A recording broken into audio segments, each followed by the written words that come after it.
Here we have Monero versus the dollar, one of the old privacy coins from like way back when. It's actually very interesting to me because Monero was when I came into this market in 2016, 2017 region.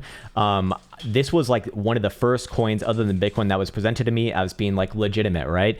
And it's interesting to see that this one's actually, having a pretty damn good time, especially in the last few weeks here, of which we have not recorded any videos on it because I didn't think it was going to be that interesting, but we have nearly hit the 295 target. So while this rally has been very, very impressive and does bode well for the future, I would be looking for pullbacks somewhere within this region here. Might spike up to about 315-ish region and then close down. But ultimately, I would be looking for a pullback somewhere within this region right here, and then very likely that pullback leads into a higher low. Where would I be looking on for higher low watch in this case?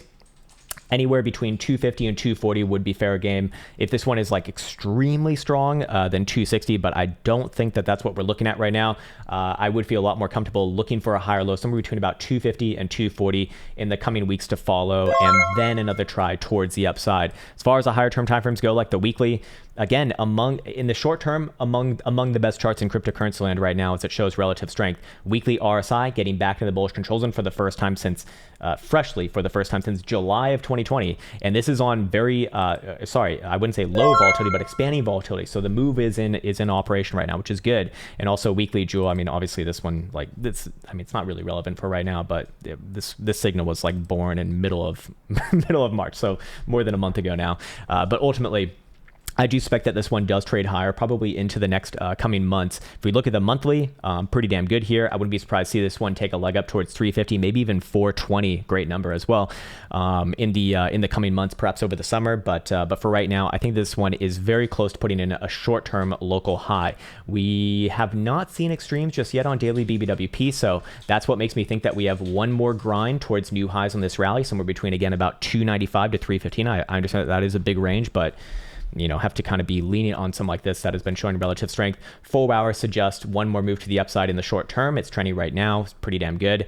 Only invalidation I'd have for that would be a move below about 270. As far as momentum also does go, I do want to see what it's looking like over here. Let's just see, I guess. 4-hour stochastic momentum turning down below 286. Okay, so a little bit of short-term downside pressure. 12-hour is still vertical above 266, but very, very intense over there. Daily, same thing, 269. 5-day is, wow, way the fuck up there, 261. And weekly's around 200, but way up there as well. So again, I think you got one more move to the upside, very likely a pullback after that, but I would be on higher low watch because this one's, actually acting as one of the better ones. I would only invalidate long-term bullishness if this one does start to close higher timeframes below 240. Until then, short-term, very likely one more try to the upside, probably a pullback over the coming weeks, and I'll just be looking for those regions and come back to it after that. Hopefully that was helpful for Monero, sirs and zers.